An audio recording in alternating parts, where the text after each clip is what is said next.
Hello friends, എല്ലാവർക്കും good morning. അപ്പോൾ എല്ലാവർക്കും ഇന്നത്തെ ഒരു അടിപൊളി വിശേഷത്തിലേക്ക് തന്നെ സ്വാഗതം. അങ്ങനെ നമ്മുടെ നന്ദുവിനെയാണ് കാണിക്കുന്നത്. നന്ദു ആണെങ്കിൽ ഭയങ്കര കലിപ്പിൽ വരിക. ഈ സമയം അനാമികയും വേണു ആണെങ്കിൽ ഭയങ്കര സന്തോഷത്തിലുമാണ്. മധുവങ്ങൾ എന്തായാലും അവളിട്ടൊരു പാഠം പഠിപ്പിക്കും. അവിടെ നിന്നും ചതഞ്ഞിട്ട് അവൾ ക്യാമ്പിൽ നിന്നും തിരിച്ചു പോരും. അത്ര പെട്ടെന്നൊന്നും അവൾക്ക് അവിടെ നിന്ന് പോരാനും പറ്റില്ല. എന്തായാലും അവൾ പോലീസാകുന്നത് നമുക്കൊന്ന് കാണണം മോളെ. അതെ അച്ഛാ, അവൾ എന്നെ ഒരുപാടിട്ട് വിഷമിപ്പിച്ചതാ. അതുകൊണ്ട് തന്നെ അവളെ ഞാൻ ശരിയാക്കും. അവൾ വിഷമിക്കുന്നത് എനിക്ക് കാണണം അച്ഛാ. എന്തായാലും അവൾ വിഷമിക്കുന്നത് എനിക്ക് വീഡിയോ എടുത്ത് അയച്ചു തരാൻ പറ അച്ഛാ. ഞാൻ പറയാം മോളെ. മോള് സമാധാനമായിട്ടിരിക്കെ. മോളെ വിഷമിപ്പിച്ചതിനൊക്കെ അവൾ അനുഭവിക്കാൻ പോകുന്നതേ ഉള്ളൂ എന്നൊക്കെ പറഞ്ഞുകൊണ്ട് വേണു ചിരിക്കുക. ഈ സമയമാണെങ്കിൽ റൂമിലെത്തിയ നന്ദു ഭയങ്കര കലിപ്പിൽ അവിടെ ഇരുന്ന് ഇങ്ങനെ ദേഷ്യപ്പെട്ട് ഇങ്ങനെ ഇരിക്കുക. അപ്പോഴേക്കും നമ്മുടെ നന്ദുവിൻ്റെ കൂട്ടുകാരെ അങ്ങോട്ട് വരിക. ഞാൻ അപ്പോഴേ പറഞ്ഞതല്ലേ നന്ദു, പുതിയ ട്രെയിനർ ശരിയല്ലെന്ന്. അല്ല, അയാളെ നിനക്ക് നേരത്തെ പരിചയമുണ്ടോ? എവിടെ നിന്ന്? ഞാൻ അയാളെ കാണുന്നത് പോലും ആദ്യമായിട്ടാണ്. പക്ഷേ അയാളുടെ സംസാരമൊക്കെ നിന്നെ നേരത്തെ അറിയാവുന്നത് പോലെയാണ്. എന്തായാലും നീ സൂക്ഷിച്ചോ നന്ദു. നിന്നെ അയാൾ ടാർഗറ്റ് ചെയ്തിരിക്കുക. ഇനി ചിലപ്പോൾ നിനക്കിങ്ങനെ പണിഷ്മെൻറ്റ് തന്നുകൊണ്ടേയിരിക്കും. അതുകൊണ്ട് നീ സൂക്ഷിച്ചേ പറ്റും നന്ദു. എനിക്ക് പേടിയൊന്നുമില്ല. പിന്നെ ഇതുപോലെ എന്നോട് പെരുമാറുന്ന ആണുങ്ങളോട് സംസാരം കൊണ്ടും കൈക്കരുത്ത് കൊണ്ടും ഞാൻ മറുപടി കൊടുക്കാറുണ്ട്. പിന്നെ ഇവിടെ അത് പറ്റില്ലല്ലോ. അതുകൊണ്ട് സഹിച്ച് ക്ഷമിച്ച് പോകുന്നതാ. ഇതൊക്കെ ട്രെയിനിങ് ക്യാമ്പല്ലേ. ട്രെയിനിങ് പീരീഡിൽ നമ്മൾ ഒരുപാട് അനുഭവിക്കേണ്ടി വരും. അതൊക്കെ എനിക്കറിയാം. അതുകൊണ്ട് ഞാൻ എല്ലാം സഹിച്ച് നിൽക്കുവാണേ. സാരമില്ല, എനിക്ക് പേടിയൊന്നുമില്ല. അവൻ എന്തൊക്കെ പണിഷ്മെൻറ്റ് തന്നാലും അതൊക്കെ ഞാൻ തിരിച്ചു കൊടുത്തോളാം എന്നൊക്കെ പറഞ്ഞുകൊണ്ട് നമ്മുടെ നന്ദു ഇങ്ങനെ ദേഷ്യപ്പെട്ടിരിക്കുക. എന്തായാലും പഴയ ട്രെയിനറിന് നിന്നോട് വലിയ കാര്യമായിരുന്നു. ഇയാളിപ്പോൾ ഒരു മൂശാട്ടയാണ്. അതുകൊണ്ട് സൂക്ഷിക്കണേ നന്ദു. സാരമില്ലടാ, ഞാൻ അതൊക്കെ തരണം ചെയ്ത് പോയിക്കോളാം എന്നൊക്കെ പറഞ്ഞുകൊണ്ട് നന്ദു ഇങ്ങനെ ഇരിക്കുകയാണ്. ഈ സമയം പിന്നീട് കാണിക്കുന്ന നമ്മുടെ ആദർശിനെയാണ്. ആദർശാണെങ്കിൽ ഇങ്ങനെ ഓരോരോ കാര്യങ്ങൾ ആലോചിച്ചുകൊണ്ടിരിക്കുക. അപ്പോഴേക്കും അനി അങ്ങോട്ട് വന്നു. അനി വന്നിട്ട് ആദർശേട്ടാ, എന്താടാ? ഞാൻ ആദർശേട്ടനോടൊരു കാര്യം പറഞ്ഞിട്ട് ആദർശേട്ടൻ ഇതുവരെ അതിനെക്കുറിച്ച് അന്വേഷിച്ചില്ലല്ലോ. അനാമിക എന്തൊക്കെ തെറ്റാ ചെയ്യുന്നത്? എന്നിട്ട് ആദർശേട്ടൻ അതിനൊരു കൂസലുമില്ല. എല്ലാവരും കൂടെ എന്നെ ചോദ്യം ചെയ്യുക, ഞാനാ തെറ്റുകാരനെന്ന് പറഞ്ഞു. എന്താടാ, നീ തെറ്റുകാരനല്ലേ? നീയും തെറ്റ് ചെയ്യുന്നുണ്ടല്ലോ. നന്ദുവിൻ്റെ പിന്നാലെ നീ നടക്കുന്നില്ലേ? അത് വലിയ തെറ്റ് തന്നെയാണ്. എന്നിട്ട് സ്വന്തം തെറ്റ് മറിച്ചിട്ടാണോടാ മറ്റുള്ളവരെ കുറ്റം പറയുന്നത്? നിന്നെ മാത്രം ഞാൻ എങ്ങനെ ന്യായീകരിക്കാനാ? മറ്റുള്ളവരെ കുറ്റം പറഞ്ഞ് നടക്കുമ്പോൾ ഒന്ന് ആലോചിക്കണമായിരുന്നു. ഒരു കാര്യം ഞാൻ പറഞ്ഞേക്കാം, മേലെ ഇനി അനാമികയുടെ കുറ്റം പറഞ്ഞുകൊണ്ട് എൻ്റെ അടുത്തേക്ക് വന്നേക്കരുത്. എനിക്കറിയാം ആരാണ് ഇവിടെ തെറ്റ് ചെയ്യുന്നതും തെറ്റ് ചെയ്യാത്തതെന്നൊക്കെ. ഏട്ടാ, അതിന് ഞാനെന്താ ഇപ്പോൾ തെറ്റായിട്ട് പറഞ്ഞേ? അവളുടെ ചില ഫോട്ടോസുകൾ ഞാൻ ഏട്ടന് അയച്ചു തന്നു. അത് ഇത്ര വലിയ തെറ്റാണോ? ഒരു പെണ്ണ് തെറ്റ് ചെയ്യുമ്പോൾ അത് ചോദിക്കണം ഏട്ടാ. പെണ്ണിന് തെറ്റ് ചെയ്യാം, നിനക്ക് തെറ്റ് ചെയ്യാൻ പെണ്ണിന് തെറ്റ് ചെയ്യാൻ പാടില്ല. നിനക്ക് തെറ്റ് ചെയ്യാം അല്ലേ? ഒരു കാര്യം ഞാൻ പറഞ്ഞേക്കാം, ഇനി മേലെ ഈ കാര്യം പറഞ്ഞുകൊണ്ട് എൻ്റെ അടുത്തേക്ക് വന്നേക്കരുത്. അനാമിക നിൻ്റെ ഭാര്യ. അവളെ നിലക്ക് നിർത്തേണ്ടത് നിൻ്റെ ഉത്തരവാദിത്വമാണ്. അല്ലാതെ അത് വന്ന് ഞങ്ങളോടല്ല പറയേണ്ടത് എന്നൊക്കെ പറയുമ്പോൾ നയന വരിക. ആദർശേട്ടാ, എന്താ പറ്റിയ? ആദർശേട്ടൻ എന്തിനാ ഇവനോട് ചൂടാവുന്നേ? അത് കേട്ടതും അവനോട് ചൂടായെങ്കിലേ നീ അവനെ തണുപ്പിക്കേ, എന്നിട്ട് അവൻ്റെ തലയിൽ നെല്ലിക്കത്തളം വയ്ക്കേ. അത് കേട്ടതും ഇതെന്താ പറ്റിയേ? സോറി ഏട്ടാ, ഞാൻ വന്നാൽ തെറ്റായിപ്പോയെങ്കിൽ ഞാനങ്ങ് പോവുക എന്നും പറഞ്ഞുകൊണ്ട് ആദർശ് ദേഷ്യപ്പെട്ട് അങ്ങ് പോവുകയാണ്. അപ്പോൾ നയന ചോദിക്കുക, എന്താ ആദർശേട്ടാ ഇത്? എന്തിനാ ഇങ്ങനെ അനിയെ വഴക്ക് പറഞ്ഞേ? പാവം, അവനൊന്നും അറിയാതെ ആദർശൻ്റെ അടുത്തേക്ക് വന്നതാ. ആദർശൻ ഇങ്ങനെയൊന്നും ചെയ്യുമെന്ന് അവൻ കരുതി പോലും കാണില്ല. നയനെ, ഒരു കാര്യം ഞാൻ പറഞ്ഞേക്കാം, ഞാൻ ഇത്തിരി നേരം തനിച്ചിരിക്കാൻ ഇവിടെ വന്ന് സമാധാനത്തോടെ ഇരിക്കുന്ന, അല്ലാതെ നിങ്ങളുടെയൊക്കെ ഓരോരോ വർത്തമാനവും കുറ്റപ്പെടുത്തലുകളും കേൾക്കാനല്ല. അതുകൊണ്ട് ഇവിടുന്ന് പോകാൻ നോക്കും. ആദർശേട്ടാ, ജീവിതത്തിൽ പരസ്പരം ഒന്നും മറച്ചു വയ്ക്കാൻ പാടില്ല എന്ന് ആദർശേട്ടൻ എന്നെ ഉപദേശിച്ചതാ. എന്നിട്ടിപ്പോൾ ആദർശേട്ടൻ എന്താ ഇങ്ങനെയൊക്കെ സംസാരിക്കുന്നേ? അത് കേട്ടതും എനിക്കിപ്പോൾ ഒരു തോന്നുന്നുണ്ട്, നമ്മുടെ ജീവിതം നല്ലപോലെ മുന്നോട്ട് പോകില്ല എന്ന്. അതെന്താ ആദർശേട്ടൻ അങ്ങനെ പറഞ്ഞേ?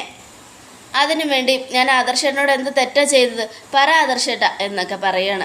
അത് കേട്ടതും നയനയുടെ വാക്കുകൾ കേട്ട്, നയനെ, നീ ഒരു തെറ്റും ചെയ്തിട്ടില്ല.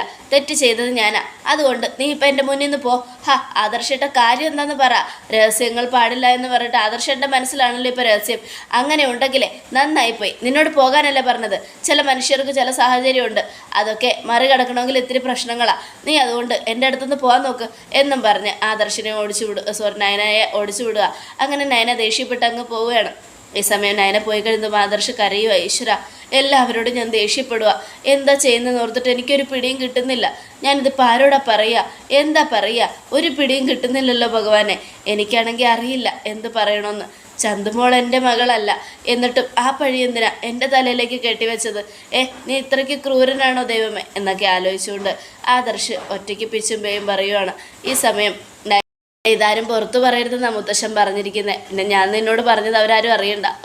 ഞാൻ ആരോടും പറയാനൊന്നും പോകുന്നില്ല എന്നും പറഞ്ഞ് നവ്യ ഇങ്ങനെ ദേഷ്യപ്പെട്ടിരിക്കുകയാണ്. ഈ സമയം നടന്നത് അതേപടി ഇവളോട് പറഞ്ഞാൽ ശരിയാവില്ല, കുറച്ചൊക്കെ ക്ലൂ കൊടുത്താലേ പറ്റൂ എന്നൊക്കെ ആലോചിച്ചുകൊണ്ട് അഭി ഇങ്ങനെ നിൽക്കുകയാണ്. ഇതേ സമയം പിന്നീട് കാണിക്കുന്നത് മുത്തശ്ശനെയും മുത്തശ്ശിയാണ്. അവരിങ്ങനെ സംസാരിച്ചുകൊണ്ടിരിക്കുമ്പോൾ ദേവേനെ അങ്ങോട്ട് ചെല്ലുക. അച്ഛാ, എന്താ ദേവേനെ, ആദർശിൻ്റെ എന്തെങ്കിലും പ്രശ്നം അച്ഛനറിയോ? അവൻ്റെ എന്ത് പ്രശ്നം ഞാൻ അറിയാനാ? അച്ഛ അതല്ല അച്ഛ, അവന് കുറച്ച് ദിവസമായിട്ട് എന്തൊക്കെയോ പ്രശ്നങ്ങളുണ്ട്. ആരോടും നന്നായിട്ട് സംസാരിക്കുന്നില്ല, മര്യാദയ്ക്ക് ഭക്ഷണം പോലും കഴിക്കുന്നില്ല. എന്താ പറ്റിയെന്ന് ചോദിച്ചിട്ട് ഒന്നും പറയുന്നുമില്ല. ചന്തുമോളെ കണ്ട ആരായാലും വഴക്കു പറയില്ല, അതിനെ ഒന്ന് കൊഞ്ചിക്കുകയുള്ളൂ.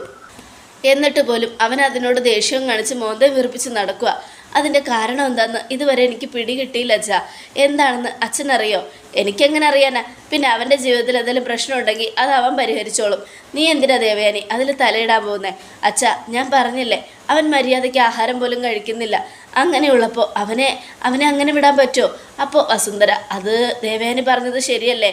ഇദ്ദേഹം അതൊന്ന് ചിന്തിച്ച് നോക്ക്. അവൻ ആഹാരം കഴിക്കുന്നില്ലെങ്കിൽ അത് വലിയ പ്രശ്നമാവും. കാരണം അവൻ്റെ ആരോഗ്യത്തെക്കുറിച്ച് ഇദ്ദേഹത്തിന് അറിയാമല്ലോ. ഞാൻ എന്ത് ചെയ്യാനാ വസുന്ധരെ? എന്ത് പറഞ്ഞാലും അവൻ കേൾക്കില്ലല്ലോ. അവനാകെ വാശിയും കാണിച്ചുകൊണ്ട് നടക്കുക. അച്ഛൻ ഇതുവരെ കള്ളം പറഞ്ഞിട്ടില്ല. ഇനി കൊച്ചുമാൻ്റെ കാര്യത്തിൽ അച്ഛന് കള്ളം പറയുവാണോ? ദേവയാനി, നീ എന്നോട് വെറുതെ ഓരോരോ ചോദ്യങ്ങൾ ചോദിച്ച് എന്നെ വെറുതെ ദേഷ്യപ്പെടുത്തരുത്. ഞാനൊരു കാര്യം പറഞ്ഞേക്കാം, എനിക്കിതൊന്നും കേട്ടിട്ട് ദേഷ്യം അങ്ങോട്ട് മാറുന്നില്ല. അവൻ എന്താ ചെയ്യുന്നതെന്ന് അവന് പോലും അറിയുന്നില്ല. അങ്ങനെയുള്ളപ്പോൾ എന്നോട് ചോദിച്ചിട്ട് എന്താ കാര്യം? അമ്മേ, എന്തായാലും നിങ്ങളൊന്ന് സംസാരിക്കണം. അവനെ അങ്ങനെ വിട്ടാൽ പറ്റില്ല. അവൻ എന്താ സംഭവിച്ചതെന്ന് ഒരു പിടിയും കിട്ടുന്നില്ലമ്മേ. നയനമോൾ ഇപ്പം എന്നെ വിളിച്ചിരുന്നു. അനി പോലും അവൻ്റെ ക്യാബിനിലേക്ക് ചെന്നപ്പോൾ അനിയോട് പോലും അവൻ ചൂടാവുകയാണ് ചെയ്തത്. അനിയെ ആട്ടിപ്പായിച്ചു. അനിയെ ഒരുപാട് വഴക്ക് പറഞ്ഞു. അനിയനോടും ഭാര്യയോടുമാണ് അവന് കൂടുതൽ ദേഷ്യം. പിന്നെ നമ്മളോടൊക്കെ കുറേശ്ശെ ഉണ്ട്. അത് കേട്ടതും ഈശ്വര, എന്താ എൻ്റെ മോന് പറ്റിയത്? ഒരു പിടിയും കിട്ടുന്നില്ലല്ലോ എന്നും വസുന്ധര. അപ്പം മുത്തശ്ശൻ, അവനെന്താ പറ്റിയെന്ന് അവനോടല്ലേ ചോദിക്കാൻ പറ്റുമോ? നമുക്കറിയില്ലല്ലോ. നമ്മൾ എന്തെങ്കിലും ചോദിക്കാൻ ചെന്നാലും അവൻ കടിച്ചു കീറാൻ വരും. പിന്നെ എന്ത് ചെയ്യാനാ എന്നൊക്കെ പറഞ്ഞുകൊണ്ട് മുത്തശ്ശൻ എങ്ങനെ ഇരിക്കുക. ഞാൻ ചോദിച്ചൊന്നേ ഉള്ളച്ചാ, എല്ലാ കാര്യങ്ങളും അവൻ മുത്തശ്ശനോടും പറയാറുണ്ടല്ലോ. പിന്നെ എന്താ പ്രശ്നമെന്ന് അവൻ പറയാതെ നമുക്കെങ്ങനെ അറിയാനാ? പക്ഷെ പ്രശ്നങ്ങളെല്ലാം മനസ്സിലടക്കി വെച്ച് അവനിങ്ങനെ എല്ലാവരോടും ദേഷ്യപ്പെട്ടുകൊണ്ട് നടന്നാൽ നാളെ അത് അവന് തന്നെ വേറെ വലിയ പ്രശ്നമാവും. പിന്നെ ഭക്ഷണം കഴിക്കാതിരിക്കുന്നത് അവൻ്റെ ആരോഗ്യത്തെ ബാധിക്കും. അതുകൊണ്ട് തന്നെ എന്താണെങ്കിലും അറിഞ്ഞേ മതിയാകും എന്നൊക്കെ പറഞ്ഞുകൊണ്ട് ദേവേനെ അങ്ങ് പോവുക. അപ്പോൾ വസുന്ധര ചോദിക്കുക, ഇദ്ദേഹത്തിന് അറിയില്ലേ ആദർശിൻ്റെ പ്രശ്നം എന്താണെന്ന്? വസുന്ധരെ, ഇത്ര വർഷമായി നമ്മുടെ കല്യാണം കഴിഞ്ഞിട്ട്, എന്നിട്ട് പോലും ഇതുവരെ ഞാനൊരു രഹസ്യവും തന്നോട് മറച്ചു വെച്ചിട്ടില്ല. നമ്മുടെ ജീവിതത്തിൽ ഒരു രഹസ്യവും ഉണ്ടായിട്ടുമില്ല. പക്ഷെ ഇവിടെ ഞാൻ തന്നോട് ചിലത് മറച്ചു വെച്ചിട്ടുണ്ട്. അതെന്താണെന്ന് തന്നോട് ഞാൻ പറയാം. പക്ഷേ അതിന് ചില വ്യക്തതകൾ വരുത്താനുണ്ട്. എന്നാലേ എനിക്കതെല്ലാം തന്നോട് പറയാൻ പറ്റൂ. അതുവരെ ക്ഷമിച്ചിരിക്കും വസുന്ധരെ എന്നും പറഞ്ഞ് വസുന്ധരെ ആശ്വസിപ്പിച്ചിട്ട് മുത്തശ്ശൻ അങ്ങോട്ടും ഇങ്ങോട്ടും നടക്കുക. ഈ സമയമാണെങ്കിൽ അനിയാണ് കാണിക്കുന്നത്. അനി ആദർശിൻ്റെ പെരുമാറ്റത്തിൽ ആകെ സങ്കടപ്പെട്ടിങ്ങനെ ഇരിക്കുക. എന്നാലും ഏട്ടൻ എന്നോട് എന്തിനാ ചൂടായത്? ഞാൻ ഏട്ടനോട് അതിനു വേണ്ടി തെറ്റായിട്ടൊന്നും പറഞ്ഞില്ലല്ലോ എന്നൊക്കെ ആലോചിച്ചുകൊണ്ട് അനി ഇരിക്കുമ്പോൾ ദേവേനെ അങ്ങ് വരിക. മോനെ അനി, എന്താ വല്യമ്മേ? മോനെ, ആദർശ് നിന്നോട് ദേഷ്യപ്പെട്ടു അല്ലേ? നയനെ വിളിച്ചു പറഞ്ഞായിരുന്നു. അറിയാൻ വല്യമ്മേ. ഞാൻ ചെന്ന് ഓരോന്ന് പറഞ്ഞപ്പോഴത്തേക്കും ആദർശൻ്റെ എന്നോട് ചൂടായി കയറുമായിരുന്നു. പിന്നെ ഏട്ടത്തി ചോദിക്കാൻ വന്നപ്പോൾ ഏട്ടത്തിയുടെ മെക്കിട്ടും കയറി. എടാ, നീ അനിയനെന്ന നിലയ്ക്ക് നിന്നോട് ആദർശം എല്ലാ കാര്യങ്ങളും പറയുന്നതല്ലേ? ഇപ്പം എന്താ നിന്നോടൊന്നും പറയാതെ? എനിക്കറിയില്ല വല്യമ്മേ. എന്നോട് പോലും പറയാതെ ആദർശൻ്റെ മനസ്സിൽ എന്തൊക്കെയോ രഹസ്യങ്ങളുണ്ട്. ഞാനെന്ത് പറയാനാ? ചോദിച്ചാലും ആദർശേട്ടനൊന്നും പറയില്ല. അതുകൊണ്ട് ഞാനത് വലിയ കാര്യമായിട്ട് എടുത്തുമില്ല. പിന്നെ എന്നോട് ദേഷ്യപ്പെടുന്നതിന് വല്യമ്മ, ഞാനൊരു കാര്യം ചോദിക്കട്ടെ. ഈ അനാമിക ഇടയ്ക്ക് ഇറങ്ങിപ്പോകുന്നു, കയറി വരുന്നു, അവളുടെ ഇഷ്ടത്തിന് നടക്കുന്നു. അവൾ എങ്ങോട്ടാണ് പോകുന്നതെന്ന് ഇവിടെ ആരെങ്കിലും അന്വേഷിക്കുന്നുണ്ടോ? എടാ, അവൾ നിൻ്റെ ഭാര്യയാ. അപ്പം നീയല്ലാതെ അന്വേഷിക്കേണ്ടത്, അല്ലാതെ ഞങ്ങളോടല്ല ചോദിക്കേണ്ടത്. അത് കേട്ടതും ഞാൻ അന്വേഷിച്ചുകൊണ്ട് പോയാൽ ഇവിടെ എല്ലാവരും എൻ്റെ കുറ്റം മാത്രമല്ലേ പറയുള്ളൂ. അവളുടെ കുറ്റം ആരും പറയില്ലല്ലോ. അതുകൊണ്ട് എനിക്ക് നല്ല സങ്കടമുണ്ട് വല്യമ്മേ. മോനെ, നീ വിഷമിക്കാതെ. എന്തായാലും നമുക്കെല്ലാത്തിനും ഒരു പരിഹാരം കാണാം. ഒരു കാര്യം ഞാൻ പറയാം. ആദർശിൻ്റെ ഈ സ്വഭാവ മാറ്റത്തിന് എന്താ കാര്യം സംഭവിച്ചതെന്ന് അറിയാതെ ഇനി ഒരു സമാധാനം എനിക്കോ നിൻ്റെ ഏട്ടത്തിക്കോ ഉണ്ടാവില്ല. പിന്നെ നിൻ്റെ ഏട്ടൻ്റെ ജീവിതത്തിൽ കാര്യമായിട്ട് എന്തോ പറ്റിയിട്ടുണ്ട്. അത് ശരിയാ വല്യമ്മേ. ചന്തുമോൾ വന്നതിന് ശേഷമാണല്ലോ ഏട്ടൻ ഇങ്ങനെയൊക്കെ വിഷമം ഉണ്ടായത്. ഇനി ഏട്ടൻ എന്തെങ്കിലും രഹസ്യം നമ്മളോട് മറച്ചു വയ്ക്കുകയാണോ? ചന്തുമോളും ഏട്ടനും തമ്മിൽ എന്തെങ്കിലും ബന്ധമുണ്ടോ എന്നും അനിയുടെ ചോദ്യത്തിന് മുൻപിൽ അടിപതറി നിൽക്കുകയാണ് ദേവയാനി. അതോടുകൂടി എപ്പിസോഡ് അവസാനിക്കുകയാണ്. നാളത്തെ ഒരു തകർപ്പൻ വിശേഷത്തിനായിട്ട് കാത്തിരിക്കുക. എല്ലാവർക്കും ഒരിക്കൽ കൂടെ നല്ലൊരു ശുഭ. അച്ഛാ, ആദർശേട്ടൻ ഇതെന്താ പറ്റിയേ? എനിക്കും അറിയില്ല മോളെ. ഇപ്പം തന്നെ അനി അങ്ങോട്ട് ചെന്നപ്പോൾ ആദർശേട്ടൻ അനിയുടെ മെക്കിട്ട് കയറുക ചെയ്തത്. അനിയുടെ മാത്രമല്ല, ഞാൻ ചെന്നാലും അവൻ പരിസരബോധം ഇല്ലാതെയാണ് സംസാരിക്കുന്നത്. എന്താ പറയുന്നതെന്ന് പോലും അവനറിയില്ല. അച്ഛാ, എനിക്ക് നല്ല ടെൻഷനുണ്ട്. ചന്തുമോള് വന്നതിന് ശേഷം ആദർശേട്ടന് നല്ല മാറ്റം സംഭവിച്ചിട്ടുണ്ട്. ആദർശേട്ടനോടൊന്ന് ചോദിക്കച്ചാ. ഞാൻ പറഞ്ഞാലും ഞാൻ ചോദിച്ചാലും അവനൊന്നും പറയാൻ പോകുന്നില്ല മോളെ. പിന്നെ ചോദിക്കാന്നല്ലാതെ വേറെ ഒന്നുമില്ലല്ലോ. ചോദിച്ചു നോക്കാം എന്താ പറ്റിയെന്ന്. പിന്നെ അവൻ എന്നോടൊന്നും പറയില്ല. പറഞ്ഞില്ലെങ്കിലും എന്തെങ്കിലും ഒരു ക്ലൂ കിട്ടുമായിരിക്കും. എന്തായാലും ഇതങ്ങനെ വെറുതെ വിടാൻ പറ്റില്ല. ഇന്നൊരു മീറ്റിങ്ങുള്ള ദിവസമാണ്. ഇത്ര നേരമായിട്ടും അവൻ മീറ്റിങ്ങിൻ്റെ കാര്യത്തിൽ ഒരു തയ്യാറെടുപ്പ് പോലും നടത്തിയിട്ടുമില്ല. എന്താ സംഭവം എന്ന് ഓർത്തിട്ട് ഒരു പിടിയും കിട്ടുന്നുമില്ല എന്നൊക്കെ പറഞ്ഞുകൊണ്ട് ജയൻ ഇങ്ങനെ ഇരിക്കുക. അച്ഛാ, വല്ലാത്തൊരു കഷ്ടം തന്നെയാണ്. ഇപ്പം തന്നെ അനി മുറിയിലേക്ക് ചെന്നപ്പോൾ ആദർശേട്ടനാകെ ദേഷ്യപ്പെട്ട അനിയെ ഓടിച്ചു വിട്ടത്. പാവം അനി വിഷമിച്ച് അങ്ങോട്ട് പോയത്. അത് കേട്ടതും സാരമില്ല, അവൻ്റെ മനസ്സിൽ എന്തെങ്കിലും വിഷമം കാണും. നമുക്കതറിയില്ലല്ലോ. അവനത് പറയാൻ പറ്റാത്ത അവസ്ഥയായിരിക്കും. അതുകൊണ്ടായിരിക്കും അവൻ എല്ലാവരോടും ചൂടാവുന്നത്. അതിന് ചൂടായിട്ട് കാര്യമുണ്ടോ അച്ഛാ? കാര്യം എന്താണെന്ന് പറഞ്ഞാലല്ലേ മറ്റുള്ളവർക്ക് മനസ്സിലാവും. അതിൽ ചൂടായിട്ടൊന്നും ഒരു കാര്യമില്ല അച്ഛാ എന്നൊക്കെ പറയണം. അത് ശരിയാണ് മോളെ. പക്ഷെ ഞാൻ എന്ത് ചെയ്യാനാ? അവനാണെങ്കിൽ ആകെ മൊത്തത്തിൽ മാറ്റുക. ഇപ്പം തന്നെ ഭക്ഷണം പോലും കഴിക്കുന്നില്ല. പറഞ്ഞാലിട്ട് കേൾക്കുന്നുമില്ല. എന്താ പ്രശ്നമെന്ന് ചോദിച്ചാൽ അതിട്ട് പറയുന്നുമില്ല. ഓഫീസ് കാര്യങ്ങളിൽ പോലും നന്നായിട്ട് ശ്രദ്ധിക്കുന്നില്ല. മോളായിട്ട് വഴക്കിട്ടിരുന്ന സമയത്ത് പോലും അവൻ ഇതുപോലെയൊന്നും ചെയ്തിട്ടില്ല. ഓഫീസ് കാര്യങ്ങളൊക്കെ നന്നായിട്ട് ശ്രദ്ധിക്കുമായിരുന്നു. അത് തന്നെ എനിക്കും സങ്കടം അച്ഛാ. പെട്ടെന്ന് ആദർശേട്ടന് എന്താ പറ്റിയെന്ന് ഓർത്തിട്ട് എനിക്ക് സഹിക്കാൻ പറ്റുന്നില്ല. ആദർശേട്ടൻ്റെ പ്രശ്നം എന്താണെന്ന് അറിയാതെ എനിക്ക് ഒരു പിടിയും കിട്ടുന്നില്ല അച്ഛാ എന്നൊക്കെ പറഞ്ഞുകൊണ്ട് നമ്മുടെ ഞാനിങ്ങനെ കരയോ. ശരി മോളെ വിഷമിക്കാതെ, ഞാനൊന്ന് ചെന്ന് സംസാരിക്കട്ടെ എന്നും പറഞ്ഞുകൊണ്ട് നമ്മുടെ ജയൻ അവിടെ നിന്ന് എഴുന്നേറ്റ് നേരെ അങ്ങോട്ടേക്ക് ചെല്ലുക. അവിടെ ചെന്നപ്പോൾ ആദർശ് തലയ്ക്ക് കൈയും കൊടുത്ത് കസേര ചാരി കിടക്കുക. അപ്പോൾ ആദർശ് എഴുന്നേറ്റു. എന്താ അച്ഛാ? എടാ സമയം എത്രയായി? അത് പിന്നെ 10:30. 10:30 എപ്പോഴാണ് മീറ്റിംഗ്?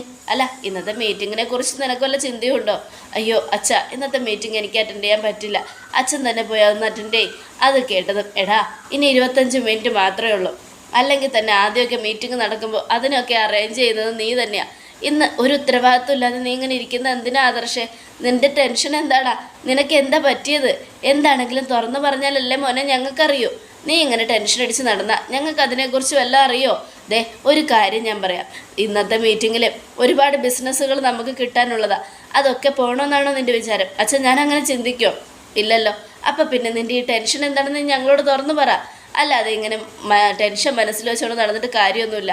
അച്ഛാ, ചിലപ്പോൾ എല്ലാവരോടും പറയാൻ പറ്റിയെന്നൊന്നും വരില്ല. എൻ്റെ മനസ്സിൽ ചില ടെൻഷനുണ്ട്. അതെനിക്കിപ്പോൾ ആരോടും പറയാൻ പറ്റില്ല അച്ഛാ. അങ്ങനെ ഒരു സാഹചര്യത്തിലൂടെയാണ് ഞാൻ കടന്നു പോകുന്നത്. ആകെ മൊത്തം എനിക്ക് വിഷമമാണ്. അതുകൊണ്ടാണ് ഞാൻ ഇങ്ങനെയൊക്കെ ഇരിക്കുന്നത്. എന്താ ചെയ്യുന്നതെന്ന് എനിക്കൊരു പിടിയും കിട്ടുന്നില്ല. മീറ്റിംഗ് അറ്റൻഡ് ചെയ്യാൻ പോയാലും എനിക്ക് സമാധാനം ഉണ്ടാവില്ല. അവർ പറയുന്ന ഒന്നും കേൾക്കാൻ പോലും മനസ്സുണ്ടാവില്ല. അതുകൊണ്ടാണ് ഞാൻ പറഞ്ഞത് അച്ഛനൊന്ന് അറ്റൻഡ് ചെയ്യാൻ. ശരി, ഞാൻ അറ്റൻഡ് ചെയ്തോളാം. എനിക്കതിൽ കുഴപ്പമൊന്നുമില്ല.